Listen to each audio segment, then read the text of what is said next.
Olá, meus irmãos e irmãs, sejam bem-vindos ao canal Vinícius Siqueira. E se você ainda não é inscrito aqui no canal, se inscreva aqui no canal e não esqueça de ativar o sininho das notificações. Todos os dias são postados vídeos abençoados aqui no canal para te abençoar. Vamos a mais uma palavra do Senhor. Esta é a era do Espírito Santo. Jesus disse a seus discípulos que era necessário que ele fosse embora, para que o Espírito viesse sobre a igreja. E no dia de Pentecostes, o Espírito desceu sobre os 120 crentes fiéis que estavam aguardando sua presença em Jerusalém e os encheu de poder. Isso foi o cumprimento da profecia de João Batista. Por ocasião do batismo de Jesus, o Espírito Santo foi simbolizado por uma pomba. O motivo de a pomba ser empregada como símbolo do Espírito está relacionado com a natureza e a personalidade dele. A pomba é uma criatura muito branda e o Espírito Santo também o é. Só começamos a entender a natureza do Espírito Santo depois que começamos a ter comunhão com ele. No Antigo Testamento, não vemos o Espírito Santo como uma personalidade distinta. No Novo Testamento, ele apresenta Cristo de tal maneira que é possível não notarmos como é rica a natureza da terceira pessoa da Trindade. E como podemos chegar a conhecer o Espírito Santo? Só nos tornamos conscientes da sua natureza quando nos entregamos de fato à oração. De todos os evangelhos, o que contém mais referência ao Espírito Santo é o de João. No capítulo 14, ele é identificado como o Espírito da Verdade e como o Consolador. É o Espírito da Verdade porque nos revela a profundidade e o significado da palavra. É o Consolador porque dá ao nosso coração uma paz que o mundo não pode conceder. Para o mundo só existe paz quando cessam as hostilidades. Mas o Espírito Santo nos dá paz em qualquer circunstância. Assim, quando aprendemos a andar no Espírito, aprendemos a viver em paz e em verdade. Então, se alguém não experimenta a verdade em sua vida, ou se não caminha na paz de Deus, provavelmente não está andando no Espírito. O Espírito Santo pode abençoar-nos quando lemos a Bíblia. E ele pode dirigir-nos quando damos testemunho de Cristo. Pode ungir-nos quando pregamos a palavra de Deus ou ensinamos suas verdades. Quem deseja ter uma comunhão íntima com o Espírito Santo precisa orar muito. Eu aprendi isso nos primeiros anos de meu ministério. Eu estava me esforçando muito para ganhar almas para Cristo, mas com poucos resultados. Certo dia, quando orava, o Senhor me falou o seguinte: quantas cordonizes o povo de Israel teria de apanhar se tivesse ido caçá-las no deserto? Bem poucas, Senhor, respondi. Como eles apanharam as cordonizes? Continuou o Senhor. Deus mandara a ventania que trouxera as cordonizes. Ele estava me mostrando a diferença entre ganhar almas sem a estratégia do Espírito Santo e ganhá-la num trabalho de cooperação com ele. Em seguida, Deus me disse uma coisa que transformou totalmente a minha vida. Você tem que aprender a conhecer o Espírito Santo e trabalhar com ele. Eu sabia que era regenerado, sabia que estava cheio do Espírito Santo, mas sempre pensava que o Espírito Santo era apenas uma experiência de vida cristã e não uma personalidade. Então, para conhecer o Espírito Santo, eu teria que passar algum tempo em conversa com ele e também deixar que ele falasse comigo. E foi essa comunhão com o Espírito Santo que operou todas as grandes mudanças que ocorreram em meu ministério. A criação de sistema de células na igreja nasceu da comunhão com o Espírito Santo em oração. A fundação do nosso ministério, crescimento da Igreja Internacional, também resultou da comunhão com o Espírito Santo.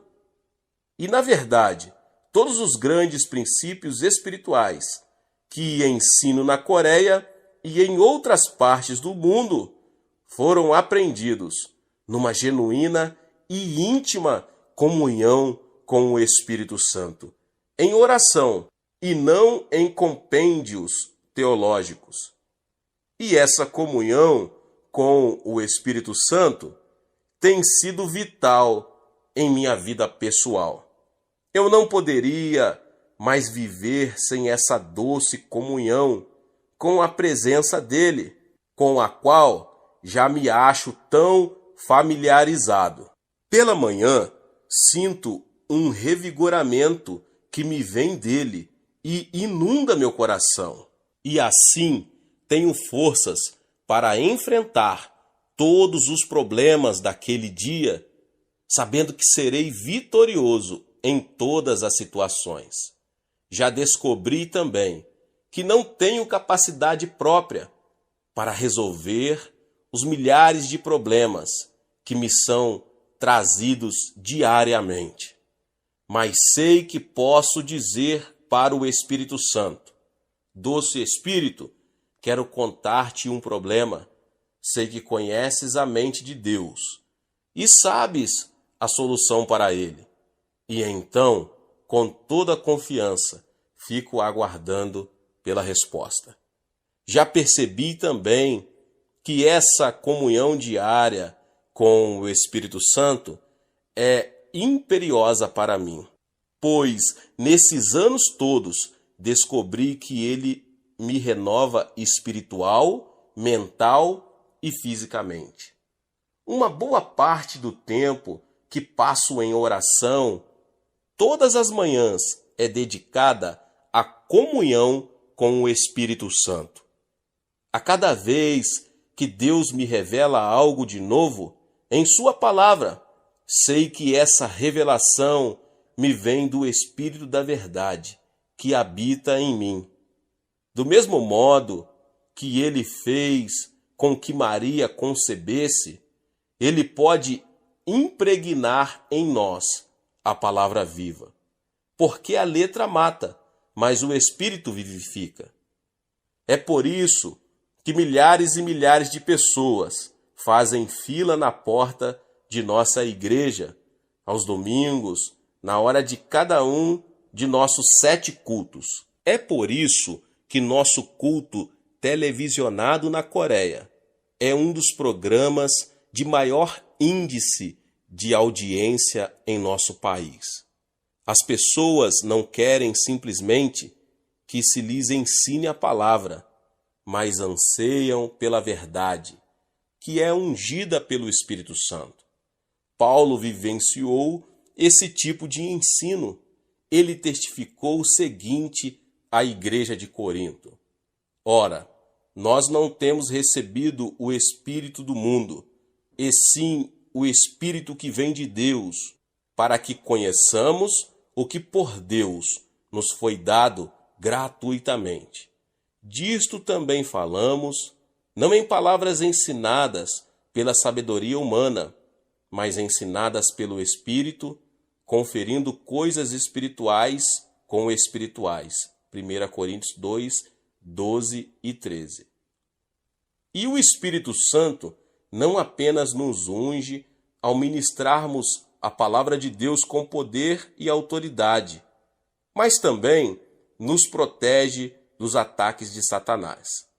O fato de eu ser pastor da maior igreja do mundo não me livra do ataque de outras pessoas.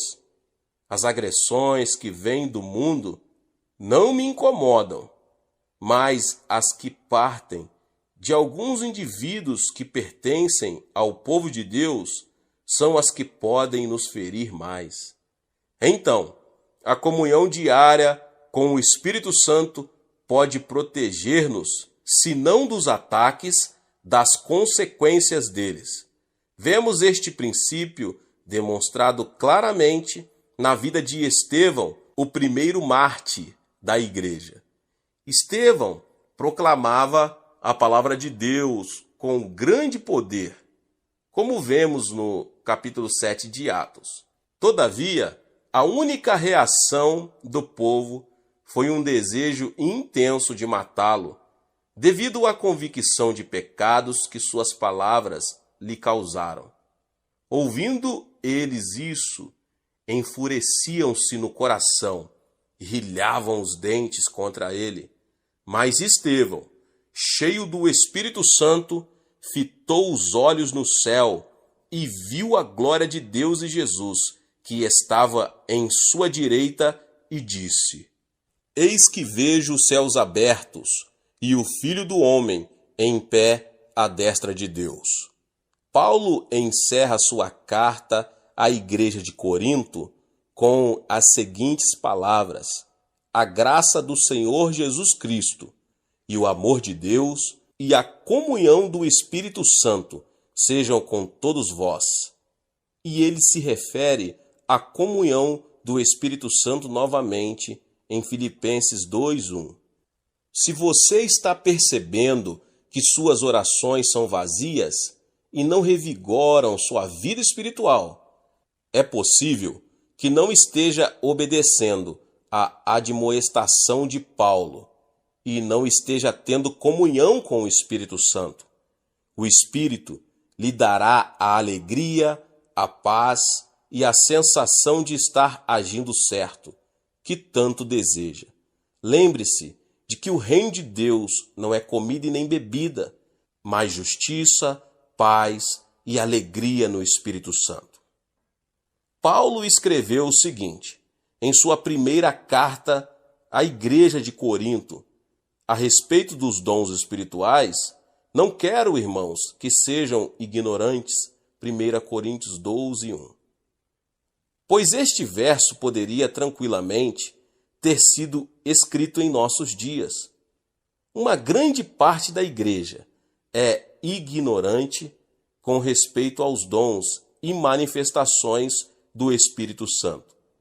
E muitos daqueles que têm conhecimento sobre esses dons e manifestações espirituais não sabem exercitá-los, nem o momento certo de o fazerem. O Espírito Santo entra em uma pessoa por ocasião de seu novo nascimento.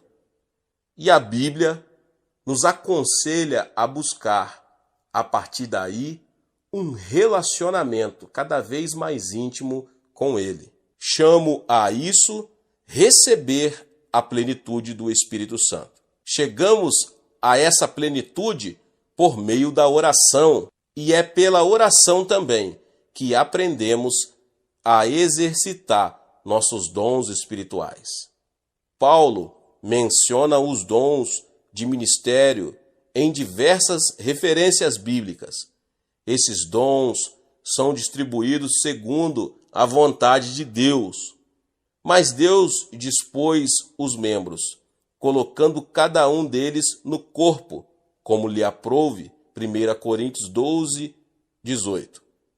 Assim que descobrimos qual é o nosso dom de ministério, é nossa responsabilidade desenvolver esse dom. Não te faças negligente para com o dom que há em ti, o qual te foi concedido mediante profecia, com a imposição das mãos do presbitério. Medita essas coisas e nelas sê diligente, para que o teu progresso a todos seja manifesto. 1 Timóteo 4, 14 e 15. Neste último texto, Paulo diz a Timóteo que, se meditar em oração, poderá desenvolver o dom de ministério que lhe fora dado. Em 1 Coríntios 12, ele apresenta os dons de ministério, não os engatando, mas citando apenas os essenciais: apóstolos, profetas e mestres. Em seguida, acrescenta uma segunda lista de dons de ministério que não são menos valiosos que os primeiros: milagres, dons de curar, socorros, governos, variedade de línguas. Na carta aos Efésios, ele desdobra mais a lista do primeiro grupo de dons de ministério. Ele mesmo concedeu um para apóstolos, outros para profetas, outros para evangelistas e outros para pastores e mestres. Efésios 4:11. No versículo seguinte, ele mostra qual é a finalidade desse primeiro grupo de dons, com vistas ao aperfeiçoamento dos santos para o desempenho do seu serviço, para a edificação do corpo de Cristo. Qual é, então, o objetivo da liderança cristã? É instruir os crentes novos convertidos em seu trabalho, para que o corpo de Cristo seja edificado e fortalecido. E como um líder cresce e faz desenvolver seu ministério, meditando e orando sobre ele. Então, quer seja você pastor ou líder da igreja, dirigente de um grupo menor ou diácono, seu dom só se desenvolverá e crescerá pela oração e meditação. Os dons de ministério espiritual são dados aos crentes pelo Espírito Santo, de acordo com a decisão do Pai. Então, todos os crentes podem ter manifestações do Espírito Santo. A finalidade dessas manifestações é a edificação de todos que se acham reunidos ali. Paulo diz o seguinte: a manifestação do Espírito é concedida a cada um, visando um fim proveitoso. Porque a um é dada, mediante o Espírito, a palavra da sabedoria, e a outro, segundo o mesmo Espírito, a palavra do conhecimento, e a outro, no mesmo Espírito, a fé, e a outro, no mesmo Espírito, dons de curar, a outro, operações de milagres, a outro, profecia, a outro, discernimento de espíritos, a um, variedade de línguas, e a outro, capacidade para interpretá-las. Mas um só, e o mesmo Espírito realiza todas as coisas, distribuindo-as como lhe apraz, a cada um individualmente.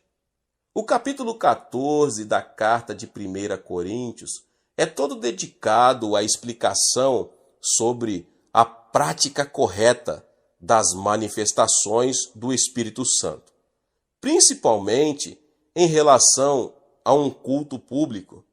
O objetivo principal da manifestação é a edificação de todo o grupo, e não o seu uso para exibição de espiritualidade e a posse dos dons espirituais por parte de um indivíduo.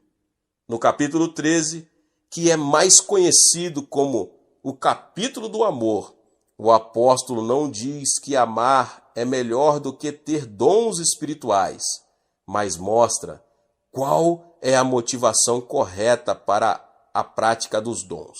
Entretanto, procurai com zelo os melhores dons, e eu passo a mostrar-vos ainda um caminho sobremodo excelente. 1 Coríntios 12, 31. Observamos que Paulo não está dizendo aí, vou mostrar-lhes uma coisa mais excelente. Não. No capítulo 13, ele está preocupado com o caminho sobremodo excelente. Como Deus é um Deus de ordem, tudo o que se faz numa igreja deve ser feito também em ordem, porque Deus não é Deus de confusão, e sim de paz. Ao ensinarmos aos crentes da Coreia a prática da oração para que a igreja seja edificada sobre uma base bíblica sólida, não ignoramos os dons espirituais apresentados em 1 Coríntios. O meio de se cultivar os dons e manifestações espirituais é dedicar-se à oração. Pela oração, os diversos dons de ministério são operados conjuntamente, em vez de competirem entre si. Pela oração, aprendemos a ter motivação do amor, o qual mantém todos os dons e manifestações espirituais em sua dimensão correta. A oração é a chave da vitória. A Bíblia não consiste apenas em letras impressas em tinta preta sobre um papel branco. É mais que isso. As palavras impressas nela não são meras palavras, são a palavra de Deus. Deus é espírito, e importa que os seus adoradores o adorem em espírito e em verdade. João 4:24. Jesus disse o seguinte: o espírito é o que vivifica, a carne para nada aproveita. As palavras que eu vos tenho dito são espírito e são vida. João 6:63. Portanto, o Espírito Santo pode criar em nós uma sensibilidade espiritual, de forma que sejamos capazes de entender a palavra de Deus numa nova dimensão, numa dimensão muito maior. Paulo salienta também este ponto. Mas falamos a sabedoria de Deus em mistério, outrora oculta, a qual Deus pré-ordenou desde a eternidade, para a nossa glória. Sabedoria essa que nenhum dos poderosos deste século a conheceu, porque se a tivessem conhecido, jamais teriam crucificado o Senhor da glória. Mas como está escrito, nem olhos viram, nem ouvidos ouviram, nem jamais penetrou ao coração humano o que Deus tem preparado para aqueles que o amam. Mas Deus no-lo revelou pelo Espírito, porque o Espírito a todas as coisas perscruta, até mesmo as profundezas de Deus. Paulo enfatiza também a importância de se procurar entender a palavra de Deus debaixo da unção do Espírito Santo que recebemos pela oração. Diz ele: ora, o homem natural não aceita as coisas do Espírito de Deus, porque lhes são loucura, e não pode entendê-las, porque elas se discernem espiritualmente. A razão por que o mundo não compreende a palavra de Deus, apesar de toda a sua sabedoria natural, é que a palavra de Deus se situa numa dimensão superior ao conhecimento e sabedoria naturais. Ela contém uma dimensão espiritual que não pode ser entendida sem a orientação do Espírito Santo de Deus. Meus irmãos e irmãs, sempre que pego a Bíblia, o mais precioso bem material que tenho, oro ao Espírito Santo. Ó Espírito Santo, abre meus olhos para que possa ver a verdade de Deus em tua santa palavra. E como é maravilhoso estudar a palavra de Deus depois de orar. A fé vem pelo ouvir, e o ouvir pela palavra de Deus, escreveu Paulo aos Romanos. Deus aumenta a nossa fé na medida em que cultivamos o ouvir, ou a sensibilidade espiritual. Adquirimos sensibilidade espiritual estudando a palavra de Deus em espírito de oração. Nossa dependência de Deus aumenta nossa sensibilidade espiritual. Já aprendi que quando confio inteiramente no Senhor, Ele me orienta e me dá compreensão espiritual. Muitas vezes, para isso, precisamos de uma grande ousadia espiritual. E, no entanto, depois de orar, quando dou um passo à frente, pela fé, adquiro mais sensibilidade espiritual. E tendo os sentidos espirituais aguçados, eu posso entender melhor o alimento sólido da palavra de Deus. Mas o alimento sólido é para os adultos, para aqueles que pela prática têm as suas faculdades exercitadas para discernir não somente o bem, mas também o mal. Hebreus 5,14. O escritor da carta aos Hebreus está simplesmente expondo quais são as qualificações necessárias a um crente, para que ele possa comer o alimento sólido das Escrituras. Aqueles que já adquiriram sensibilidade espiritual, usando o discernimento que já possuem, podem ingerir o alimento sólido.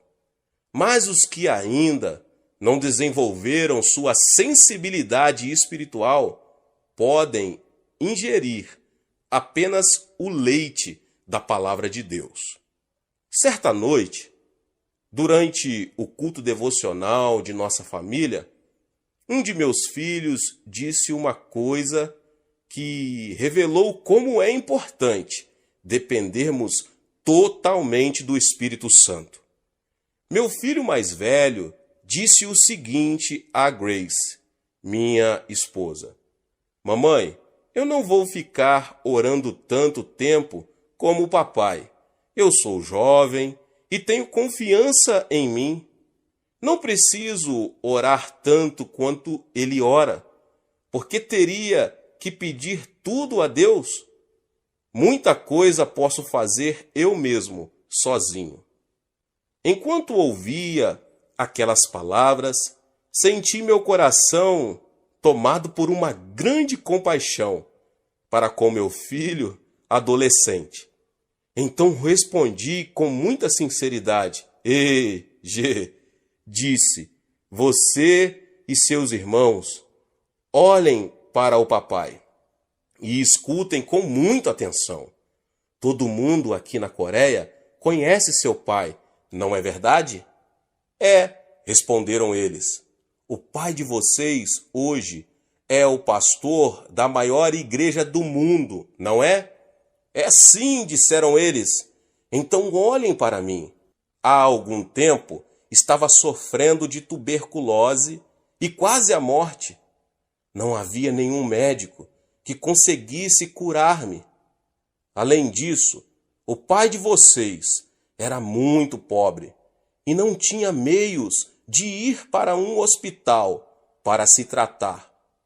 Parei de estudar após o primeiro ano do colegial. Não possuo uma elevada posição social, não tenho antepassados famosos e, como pessoa, não tenho nada de que me gabar.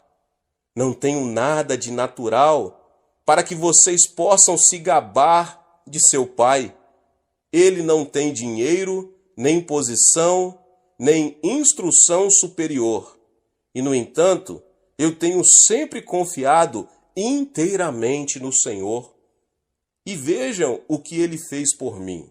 Sabem o segredo do meu sucesso? Eu abri meu coração para o Senhor, confiei inteiramente nele. E com o auxílio de Deus, me eduquei. Li todos os livros que vieram às minhas mãos. Estudei muito, orando o tempo todo. Hoje, pela graça de Deus, sou o que sou. Filhos, se vocês confiarem apenas em sua própria força, em seus estudos e conhecimento natural, ficarão atolados na lama deste mundo. Não sejam ignorantes, aprendam a depender sempre de Deus, como eu faço. Depois de dizer isso a meus filhos, tive certeza de que não apenas tinham ouvido, mas também tinham compreendido as implicações do que eu estava dizendo. Depois que entenderam como é importante termos uma total e completa dependência de Deus, a atitude deles mudou muito, tanto quanto a expressão de seu semblante. Pela oração, eu não apenas me torno mais sensível à palavra de Deus, mas também aprendo a discernir melhor a presença do Senhor. Há momentos quando estou em oração e comunhão com Deus, em que a presença dele é tão real que tenho a sensação de que ele está ali, pertinho, e posso até tocar nele. E após passar algum tempo em companhia com o meu amado Senhor, sinto-me tão revigorado. Se uma pessoa não goza desse tipo de comunhão com Deus em oração, a vida cristã pode tornar-se muito cansativa e rotineira, principalmente se ela está no ministério pastoral. Se você ainda não experimenta regularmente esta comunhão, está na hora de começar agora. Pegue agora a sua Bíblia, a palavra de Deus, e comece pedindo ao Espírito Santo que faça que a presença de Cristo torne-se bem real para você. Peça-lhe que lhe dê uma nova compreensão de sua palavra. Peça-lhe que o coloque numa nova dimensão de comunhão com o Espírito Santo, para que você possa ter uma sensibilidade espiritual para a glória e honra do Senhor. Deus te abençoe mais uma vez, você que ouviu essa palavra. Se você não é inscrito no canal, se inscreva no canal. Todos os dias são postados vídeos abençoados aqui no canal. Ative também o sininho das notificações. Deixe também o seu like. E não esqueça de compartilhar este vídeo, esta palavra, com mais pessoas. Nos vemos nos próximos vídeos. Amém! Olá, meus irmãos e irmãs. Sejam bem-vindos ao canal Vinícius Siqueira. E se você ainda não é inscrito aqui no canal, se inscreva aqui no canal e não esqueça de ativar o sininho das notificações. Todos os dias são postados vídeos abençoados aqui no canal para te abençoar. Vamos a mais uma palavra do Senhor. O cristianismo chegou à Coreia de uma forma bem significativa. Pela providência de Deus, não veio como uma força imperialista, mas por intermédio de 2 missionários americanos, pessoas profundamente espirituais. Muitas vezes, parece que o início de um movimento influencia bastante o futuro desenvolvimento dele. Foi o que sucedeu com a introdução do Evangelho nesse país. Em 1882, foi assinado um acordo entre a Coreia e os Estados Unidos, que significou abertura de novas portas para o trabalho missionário, por onde as igrejas dos Estados Unidos desejavam muito penetrar. Em 1884, a Junta Presbiteriana do Norte transferiu seu missionário, Dr. H. N. Alley, que estava na China, para a Coreia. No ano seguinte, foram apontados os 2 primeiros missionários para este país, e o reverendo Horace Underwood, presbiteriano, e o reverendo H.G. Aplenzeler, metodista.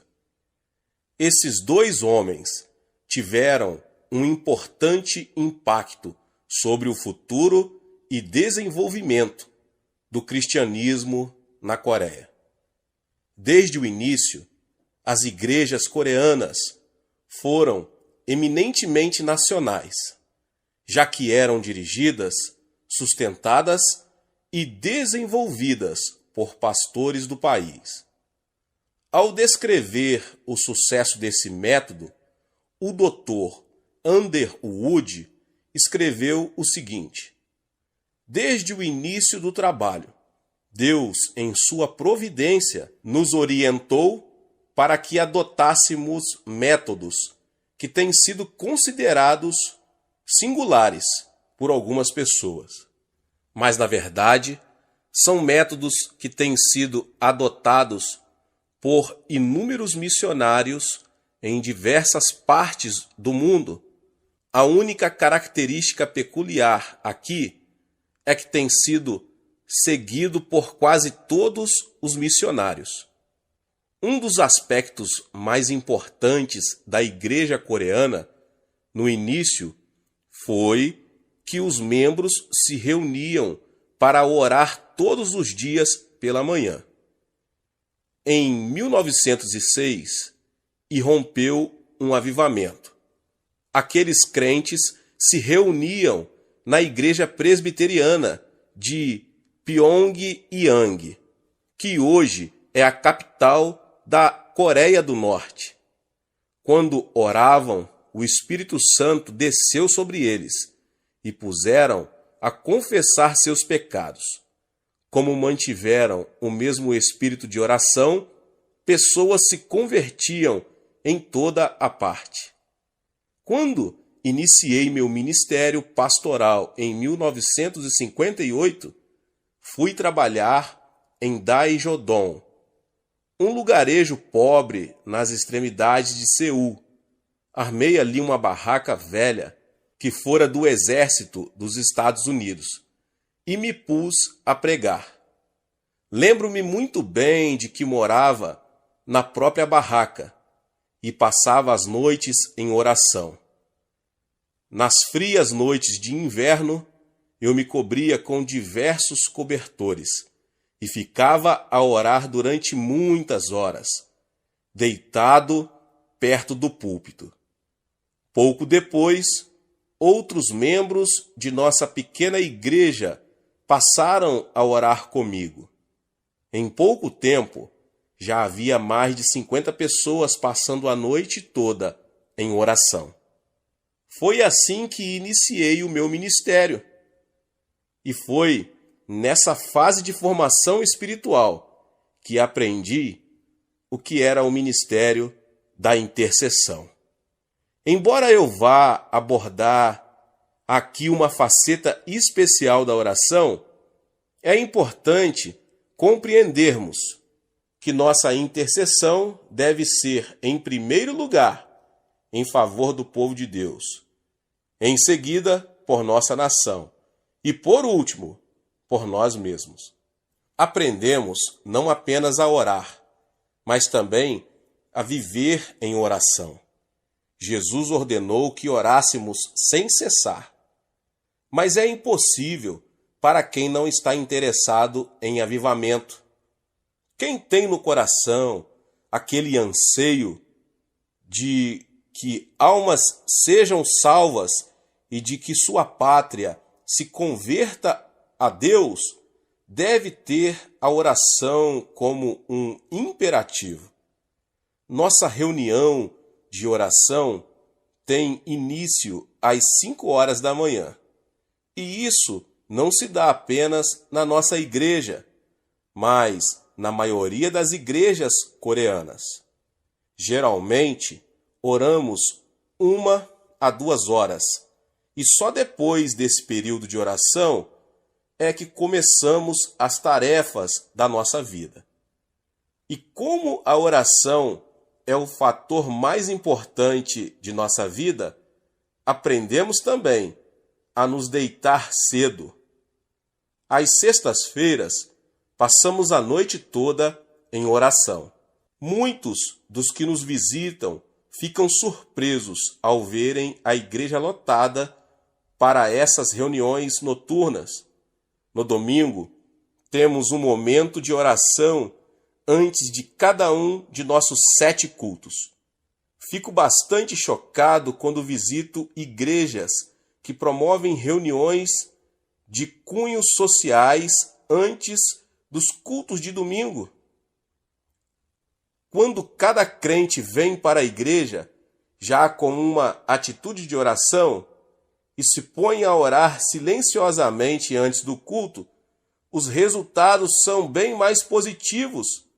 É por isso que temos a santa e poderosa presença de Deus em nossas reuniões. E antes mesmo que eu me levante para pregar, os pecadores são convencidos de pecado pelo Espírito Santo. E o espírito de oração que existe em nosso meio mantém o coração dos crentes aberto para as verdades da palavra de Deus. Os crentes fazem reuniões de oração durante os cultos de domingo. E o rumor das orações de milhares de crentes coreanos me lembra do fragor trovejante de uma grandiosa cachoeira. Ouvi uma voz do céu, como voz de muitas águas, como voz de grande trovão. Apocalipse 14:2. Pastores que nos visitam e pregam em nosso púlpito ficam admirados com o poder do Espírito Santo que sentem em nossos cultos. Certo pastor americano disse-me: Dr. Cho, Deus está neste lugar. Estou sentindo sua presença. E com lágrimas a lhe escorrerem pelo rosto, afirmou que nunca tinha experimentado a presença do Espírito Santo em tamanha intensidade. Originalmente, o nosso monte da oração fora comprado para ser o cemitério da igreja. Mas, na época da construção de nosso templo atual, na ilha de Yeouido, estávamos passando por grandes provações. E alguns crentes começaram a ir até lá para jejuar e orar. Hoje, esse local é uma cidade da oração, com um imenso auditório com capacidade para 10.000 pessoas. Além dele, existem outras capelas para oração. Na encosta do monte, temos grutas de oração. São cavernas que cavamos diretamente na montanha, onde podemos ter total privacidade em oração. Eu tenho minha própria gruta, aonde vou frequentemente. Muitos dos problemas que enfrentamos na nossa igreja foram solucionados naquele cantinho de oração, no Monte da Oração. Houve uma ocasião em que havia cerca de 20.000 pessoas jejuando e orando no Monte da Oração, mas normalmente são 3.000 nos dias de semana e 10.000 nos finais de semana. Por que tantas pessoas vão ao Monte da Oração para jejuar e orar? Será que nossos crentes não têm coisa melhor para fazer? Minha resposta para essa pergunta é simples e direta.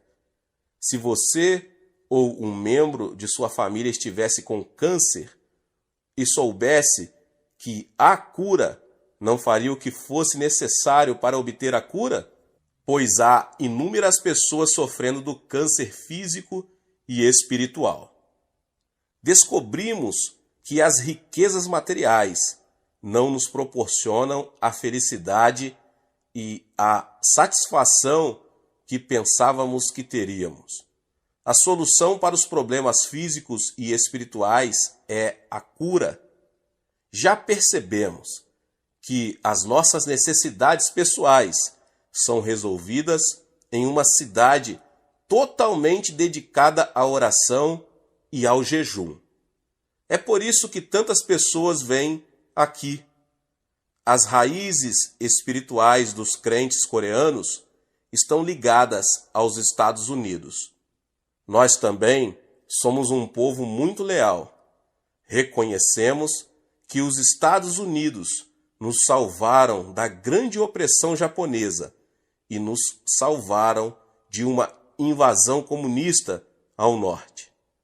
E, portanto, milhares de crentes coreanos vão ao Monte da Oração para orar por milhares de pedidos que nos vêm, procedente dos nossos escritórios de Nova York. Muitas pessoas assistem a nossos programas de televisão nos Estados Unidos e em outros lugares e escrevem para o nosso sucursal em Nova York. Nosso pessoal ali envia esses pedidos de oração para nós. Eu, pessoalmente, oro pelo maior número de pedidos possível, geralmente pelos mais graves. Depois, assim que são liberados de minha mesa, são levados para a plataforma do templo e colocados num lugar especial junto ao púlpito. E então, no domingo, mais de 300.000 pessoas oram por estes pedidos. Eles são trazidos em oceano e levados para o Monte da Oração.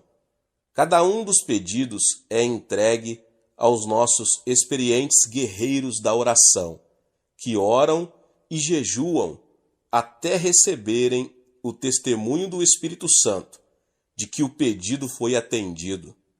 Recebi uma carta de uma senhora do Texas que dizia o seguinte: "O Senhor não sabe o quanto me ajudou. É maravilhoso poder apoiar-me na fé que Deus lhe deu. Sempre escrevo meus pedidos de oração com lágrimas de emoção, pelo peso que Deus colocou em seu coração em favor da América. Por favor, continue a orar por nós." Outra pessoa escreveu-nos a respeito do momento exato em que estávamos orando por ela. A cura se deu na hora em que meu companheiro de oração da Coreia chegou ao trono de Deus em meu favor. Os testemunhos são muitos e não seria possível mencioná-los todos aqui nesta palavra, mas a verdadeira extensão das bênçãos obtidas com as orações intercessórias do Monte da Oração só será conhecida na eternidade. Não é muito fácil falar de minha prática devocional pessoal. Geralmente isso fica entre mim e o Senhor. Mas com o objetivo de estimular você a orar mais, eu mencionarei alguma coisa sobre minha comunhão com Deus e minhas orações. Meus irmãos e irmãs, em geral, acordo entre 4:30 e 5 horas da manhã. Antes, eu me levantava mais cedo, quando dirigia nossas reuniões de oração matutinas. Entretanto, muitos de nossos co-pastores aguardam ansiosamente sua vez de dirigir essas reuniões, e assim posso ficar em casa cedo de manhã. Começo meu momento devocional louvando e agradecendo a Deus pela grande bênção que Ele significa para mim. Também o louvo por tudo que tem feito por minha família. Tenho tantas coisas para agradecer-lhe que esse momento de louvor é bastante longo. Depois ponho-me a interceder. Oro pelo nosso presidente e outras autoridades do governo. Oro pela nação para que o anjo do Senhor proteja nosso país das forças satânicas que desejam destruí-lo. Lembro-me também dos meus colegas na obra do Senhor. Oro também pelos nossos diversos programas missionários, principalmente os do Japão e Estados Unidos. Em seguida, apresento a Deus em oração minha esposa e 3 filhos. E antes mesmo que me dê conta, já se passou muito tempo de minha hora de oração. Na maioria das vezes, não sei quais são as necessidades de cada pessoa por quem oro, e por isso tenho que confiar em que o Espírito Santo me oriente.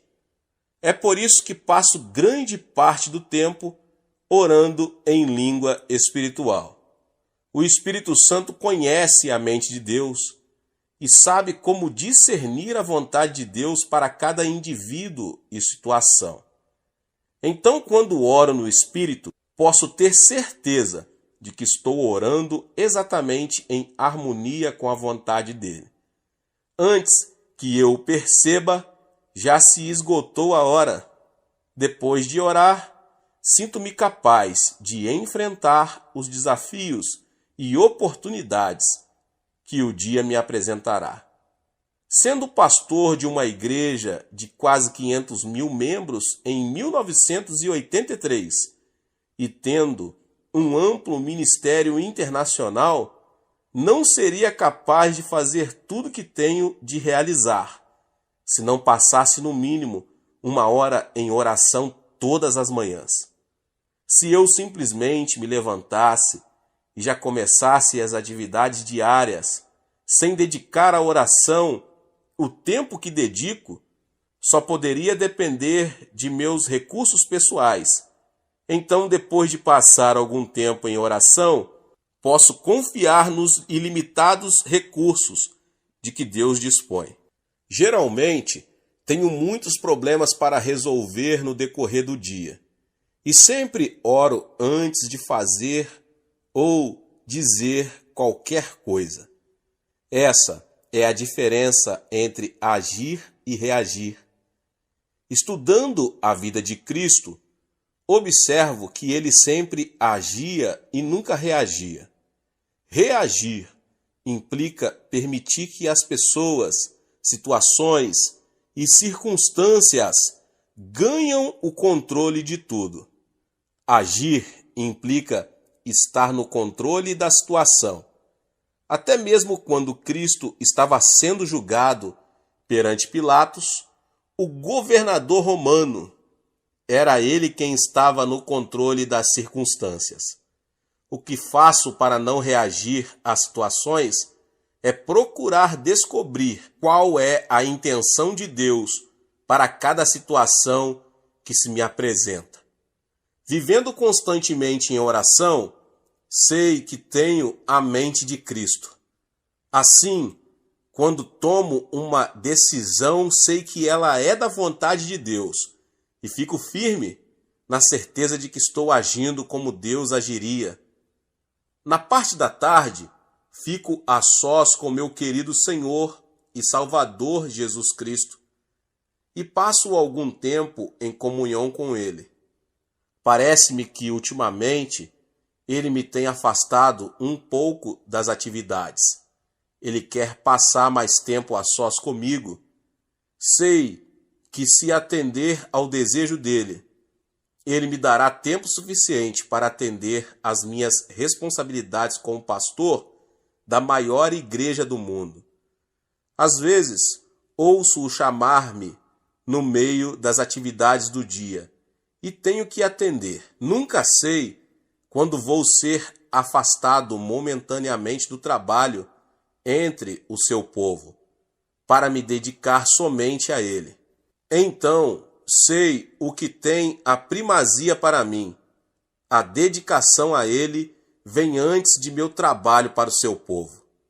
Antes de subir ao púlpito para pregar, tenho que passar pelo menos 2 horas em oração. Quando vou pregar no Japão, como faço todos os meses, tenho que passar pelo menos 3 a 5 horas em oração. Como sempre prego em japonês, sinto muita nitidez a grande oposição espiritual que tem impedido esta nação de experimentar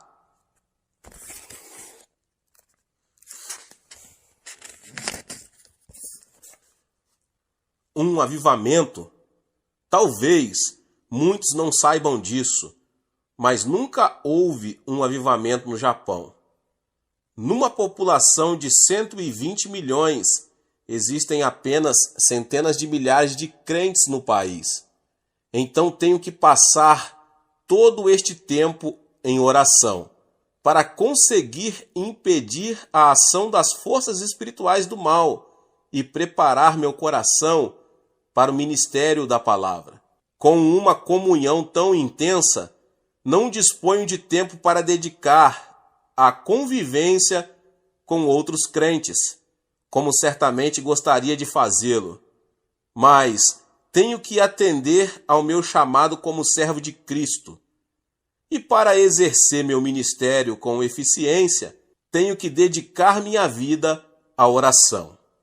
Quando prego nos Estados Unidos, não sinto a mesma oposição espiritual maligna que encontro no Japão. Assim sendo, posso dedicar à oração apenas 2 horas. Antes de pregar na Europa, passo 2 ou 3 horas em oração e meditação. Os pastores e evangelistas estão sempre me perguntando: o que podemos fazer para obter em nossas igrejas o mesmo crescimento que estamos acostumados a ter na Coreia?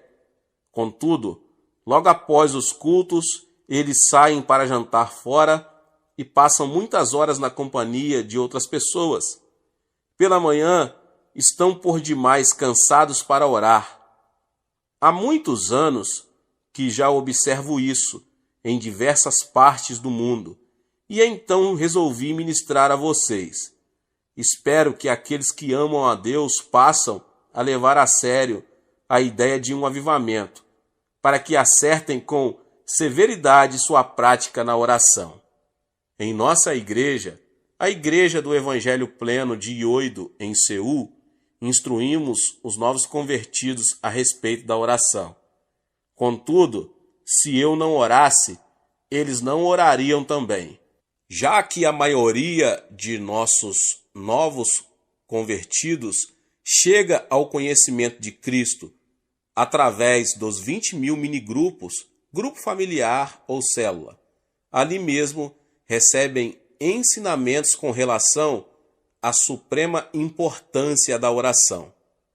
Há alguns anos cheguei à conclusão de que não poderíamos encarar o avivamento que ora experimentamos sem grande seriedade. Tendo estudado a história da igreja, eu aprendera que um avivamento não somente é iniciado pela oração, mas também é mantido pela constância nela. Nos avivamentos em que os crentes orientais experimentaram, depois de alguns anos, as pessoas começaram a encarar aquela bênção como uma coisa normal, corriqueira. O que acontece é que se esquecem do próprio fator que deu origem ao avivamento, a oração. Assim que interrompem a oração ardorosa e contínua, o despertamento perde seu ímpeto e só resta um impulso do passado. O que quero dizer quando falo de ímpeto e impulso num avivamento? Um automóvel é um exemplo perfeito da operação desses dois princípios. O ímpeto é a força gerada no carro quando pressionamos o acelerador. Quando acionamos essa força, o carro permanece em movimento. Contudo, quando retiramos o pé do acelerador, o ímpeto, ou a força, deixa de operar, mas o veículo continua em movimento. O que faz o automóvel rodar sem a força? Esse movimento do carro é provocado pelo impulso. O movimento ocasionado ao veículo pelo impulso é diferente do que é provocado pelo ímpeto. O impulso do carro não mantém o movimento. Assim, eventualmente, o carro irá parar. Quando o Espírito Santo opera um avivamento em resposta à oração, é preciso que o ímpeto do despertamento seja mantido para que ele continue. Se a oração for negligenciada, o avivamento deixará de ter o ímpeto e será conduzido apenas pelo impulso. E por fim, aquela visitação especial de Deus terminará, continuando apenas com um monumento ao passado. Em nossa igreja, estamos totalmente comprometidos com a busca do avivamento e o crescimento da igreja até a segunda vinda de Cristo.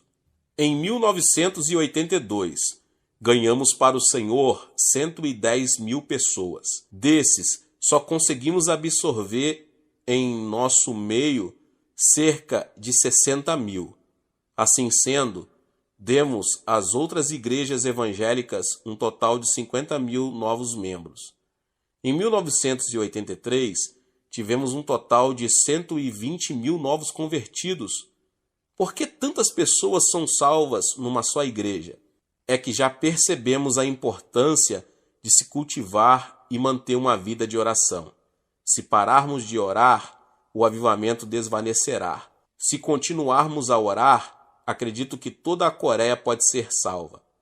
Estou firmemente convencido de que esse mesmo tipo de avivamento pode ocorrer em sua igreja, meu irmão e minha irmã. Não existe campo difícil demais para o Espírito Santo. Não há igreja que esteja totalmente morta. Não existem países fechados para o Evangelho. O segredo de tudo, meus irmãos e minhas irmãs, é e sempre vai ser a oração. Deus te abençoe em o nome de Jesus.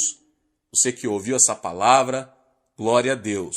Se você ainda não é inscrito no canal, se inscreva no canal e ative o sininho das notificações. Todos os dias são postados vídeos abençoados aqui no canal para te abençoar. Deixe o seu like nesse vídeo e não esqueça de compartilhar com as pessoas que você mais ama. Compartilhe em suas redes sociais. Vamos alcançar um número maior de pessoas. Deus abençoe e nos vemos nos próximos vídeos. Amém. Os vídeos. Amém. Os vídeos. Amém. Os vídeos. Amém. Os vídeos. Amém. Os vídeos. Amém. Os vídeos. Amém.